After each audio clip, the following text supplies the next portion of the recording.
अपनी झूठी चीज़ भूल कर भी इन जीवों को नहीं खिलानी चाहिए। कौन है ये जीव, आइए जानते हैं। Hi everyone, my name is doctor Umashree. मेरे चैनल में आपका बहुत बहुत स्वागत है। आइए आपको बताती हूँ कौन से ऐसे 3 जीव हैं जिनको आपको ये चीज़ नहीं खिलानी चाहिए, झूठी। अपनी झूठी चीज़ भूल कर भी इनको ना खिलाएं, क्योंकि इससे आपको पाप का भागीदार बनना पड़ता है। अक्सर हम इन लोगों को झूठी चीज़ खिला देते हैं और हमको नहीं पता होता कि हमको क्या करना है।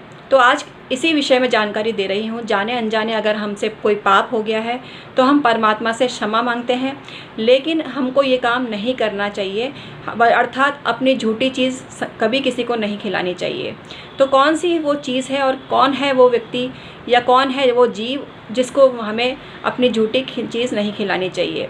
हालांकि शबरी ने तो श्री राम जी को भी अपने झूठे बेर खिलाए थे, लेकिन उनकी भावना पवित्र थी। कलयुग में ये चीज़ नहीं है। कलयुग में किसी की भावना शुद्ध नहीं होती है, और शुद्ध हो भी तो उसका फल नहीं मिलता है। तो हमें चाह कर भी अपनी झूठी चीज़ किसी को नहीं खिलानी चाहिए। वो सतयुग था तो उसमें सब चलता था, क्योंकि उसमें कोई माइंड नहीं करता था। लेकिन आज कलयुग है और कलयुग में ये चीज़ें मायने नहीं रखती हैं। तो हमको इस चीज़ का अवश्य ही ध्यान रखना चाहिए और इन जीवों को अपनी झूठी चीज़ अवश्य नहीं खिलानी चाहिए। तो आप इस चीज़ का ध्यान रखेंगे, मुझे उम्मीद है। Hi everyone, my name is doctor Umashree. मेरे चैनल में आपका बहुत स्वागत है।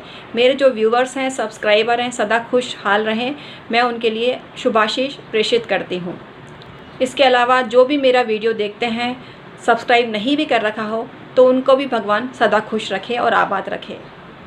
आइए आज के वीडियो में मैं आपको बहुत प्रतीक्षित जानकारी देती हूँ, बहुत लाभ वाली जानकारी देती हूँ। लेकिन इससे पहले निवेदन है, चैनल को सब्सक्राइब करिए, बेल बटन दबाइए और ऑल पर क्लिक करिए, क्योंकि मैं 4-5 वीडियो डेली डालती हूँ, तो आपको बहुत ज़्यादा फ़ायदा मिल सकता है।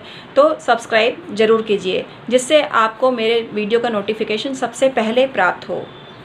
मेरे YouTube पर 4000 से भी ज़्यादा वीडियो हैं, उनको देखने के लिए टाइप करिए डॉक्टर उमाश्री। मेरी वीडियो आपके सामने आ जाएंगी, जो मैंने बहुत मेहनत से बनाई है और जो डिफरेंट टॉपिक पर हैं। तो आपका बहुत भला होगा और आप लाभान्वित भी बहुत होंगे। आइए आज का वीडियो प्रेषित करती हूँ और आपको बताती हूँ क्या करना है।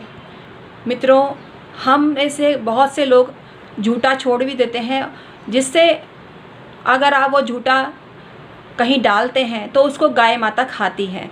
मैंने देखा है कि गाय माता झूठी चीज़ें खा जाती हैं, क्योंकि गाय माता ये नहीं देखती कि कोई रोटी झूठी है या नहीं है, या कोई सामग्री झूठी है या नहीं है।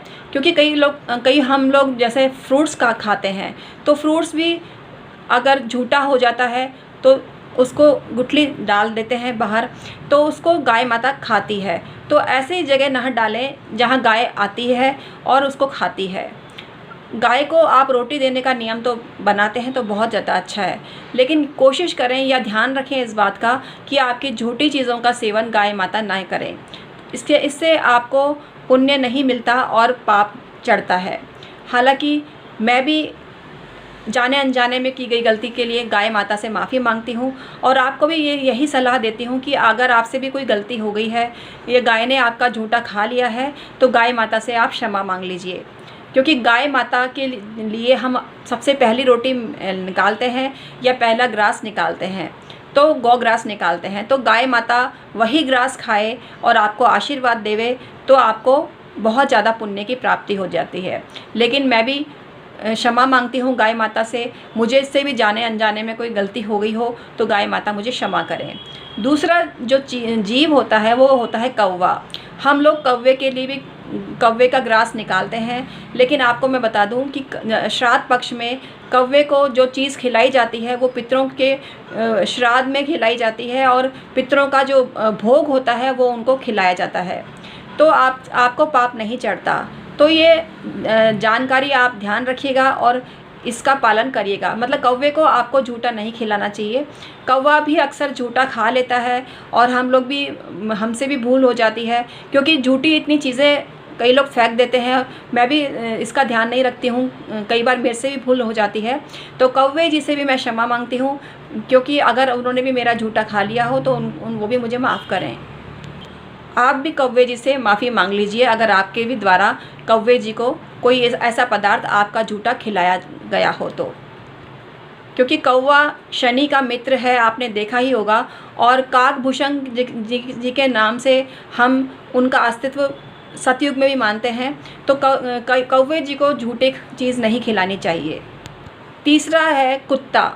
जी हाँ, कुत्ते को तो लोग कुछ भी नहीं समझते और अंतिम ग्रास कुत्ते का निकालते हैं रोटी में से, लेकिन आप ये नहीं करें। कुत्ते को अगर आप एक बार ऐसा करके देखिए मेरे कहने से, कुत्ते को अगर आप झूठी रोटी नहीं खिलाएंगे, क्योंकि कुत्ता जो होता है भैरव जी की सवारी होता है और भैरव जी का जो अपमान इस तरफ से होता है, तो मैं भैरव जी से भी क्षमा मांगती हूँ और कुत्ते जी से भी क्षमा मांगती हूँ अगर मेरे द्वारा भी कोई गलत कृत्य उनके लिए हो गया हो। और आपको भी ये बोलती हूँ कि आप कुत्ते जी से भी क्षमा मांगिए और भैरव जी से भी आप क्षमा मांगिए, जिससे आपको कोई पाप नहीं चढ़ पाए।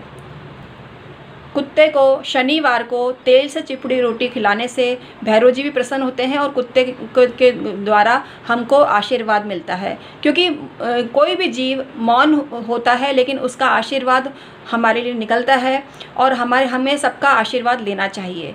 तो आज का वीडियो आपको कैसा लगा मुझे कमेंट करके ज़रूर बताना, और इन 3 जीवों का ज़रूर आप पालन करना, क्योंकि आपके द्वारा झूठी चीज़ है, ये जो 3 जीव हैं ये नहीं खा पाएँ। मतलब इनको शुद्ध ही आपको खिलाना है, मतलब प्योर ही आपको खिलाना है, मतलब आपका झूठा नहीं होना चाहिए पदार्थ। तो आज की जानकारी आपको कैसी लगी मुझे कमेंट करके ज़रूर बताना और पुण्य के भागीदार बनना। आज का वीडियो समाप्त करती हूँ। बहुत बहुत धन्यवाद।